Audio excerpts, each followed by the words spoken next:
Shit. Memang terkejut gila. Semalam aku dapat invitation daripada Cinemagic dan Sony Picture Malaysia untuk pergi tengok satu filem yang kalau korang pernah tengok filem macam Searching, Missing. So filem tu mengisahkan tentang macam mana dia nak cari pesalah pelaku tu kan. Filem ni yang aku tengok semalam is lebih kurang je dalam macam filem Missing and Searching. Tetapi this filem dia more futuristic dan dia ada berkenaan dengan AI. Filem tu adalah filem Mercy. So filem Mercy ni aku dapat tengok semalam dekat CGV Soundwave Velocity, and then dalam format IMAX, cause filem ni is dia di shoot dengan format IMAX dan boleh tengok juga dalam 3D tak silap aku. Filem ni bagi aku memang interesting. Nanti aku akan share dalam aku punya review.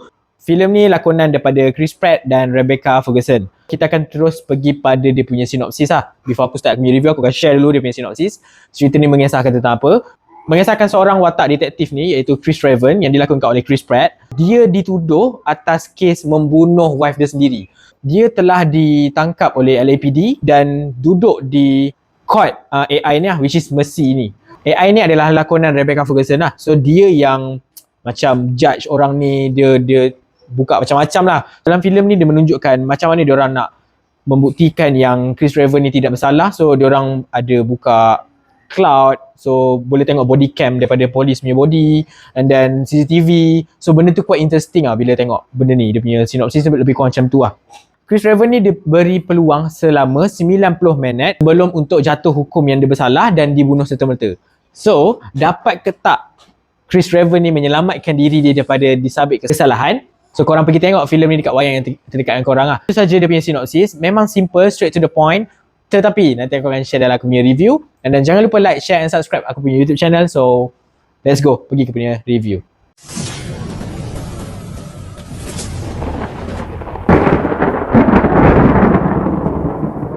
Okay guys, welcome back to Moviezy channel. So today aku akan review tentang filem Mercy. So kalau korang pernah tengok filem Searching, Missing, so maybe korang akan suka filem ni. Kalau korang suka filem tu lah. So filem ni lebih kurang macam tu juga, cuma diselitkan dengan futuristic punya things lah, macam AI tu semua kan.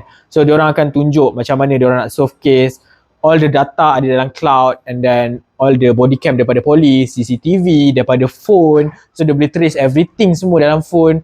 So benda tu quite interesting and kita boleh nampak macam ni ke AI in future nanti kan. So agak seram juga. Tapi quite interesting lah this film. Sebab from the start aku tengok trailer ni pun, before aku tengok this movie aku dah excited gila. Sebab aku memang suka gila Chris Pratt kan. Aku pergi pada premiere dia pada 27 hari bulan, hari Selasa semalam. So, kita teruslah pergi kepada dia punya review, and then aku akan share apa yang aku minat tentang filem ni dan apa yang aku tak minat dalam filem ni. So before that, jangan lupa like, share and subscribe aku punya YouTube channel. So let's go, kita pergi dulu pada benda yang aku minat dalam filem ni. So first thing first, benda first yang aku minat dalam filem ni kan, kalau bukan lakonan pelakon yang ada dalam filem ni, so apa lagi kan? So which is lakonan pelakon semua dalam filem ni memang top notch. Walaupun aku rasa macam geram, which is Chris Pratt and Rebecca Ferguson ni hanya duduk diam saja dekat Mercy punya department tu kan. Time just investigate and then problem solve the issue je. Tapi diorang lakonkan watak diorang berdua ni dengan jayanya, all the emosi, how Chris Raven ni memang struggle mengatakan diri dia tak bersalah. So benda tu memang best, and then Rebecca Ferguson pun as AI memang menjadi, aku suka gila. And then tak lupa juga watak-watak polis yang ada dalam ni, and then side character yang ada dalam ni.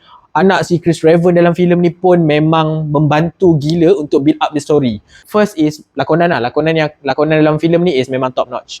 So kalau korang memang suka Chris Pratt atau Rebecca Ferguson, korang kena tengok filem ni lah. And then itu first yang aku boleh share, benda yang aku suka.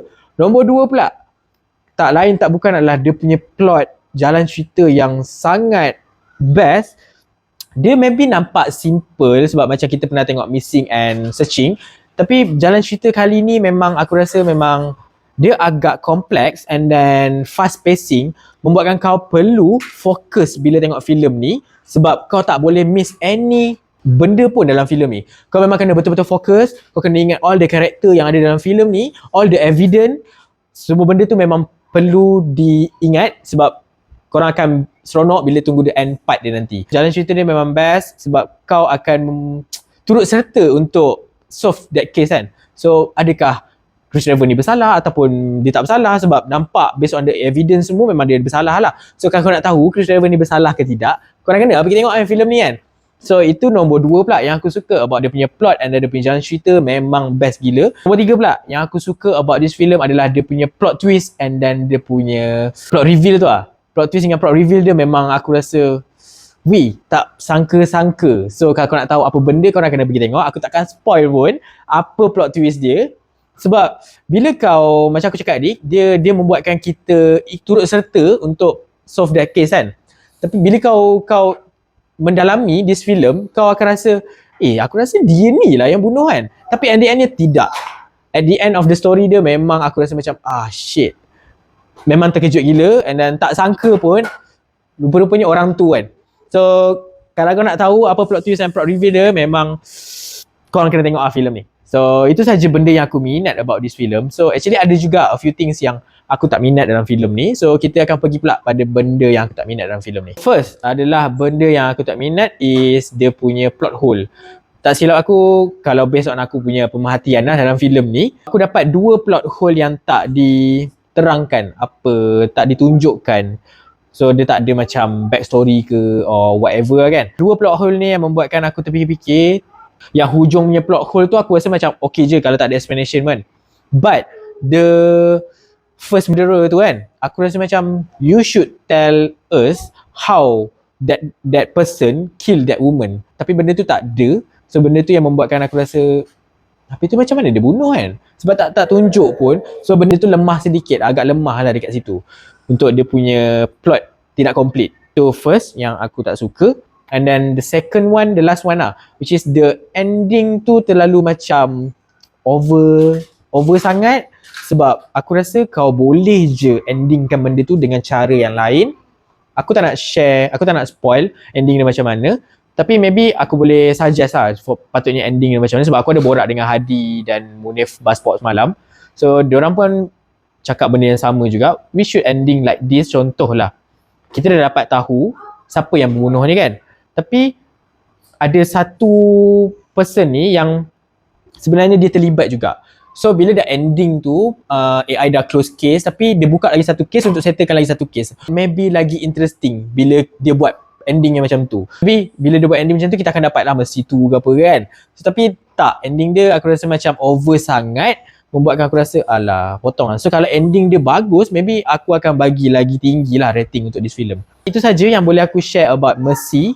Filem ni dah keluar, so nanti korang boleh pergi tengok dekat wayang yang terdekat dengan korang. So filem ni memang recommended. So aku tak tahu kenapa macam Rotten Tomato tak silap aku 22% kot. So agak kelakar lah bila tengok rating tu, sebab most of geng kita orang tengok memang diorang suka. And then IMDb bagi 6.5 tak silap aku. Berapakah rating pula kan aku punya site yang aku bagi untuk filem Mercy ni. So untuk filem Mercy ni aku bagi sebanyak 8/10 untuk filem Mercy. So jangan lupa tengok filem Mercy ni. Filem ni memang best, memang recommended untuk tahun 2026 ni. Itu saja yang boleh aku share about this film. Kalau siapa yang dah tengok boleh komen dekat bawah, aku nak tahu juga apa reaction korang, apa review korang. So, itu saja yang boleh aku share. So thank you sebab tengok video aku ni sampai habis. So that's all for my review. Thank you. Bye bye.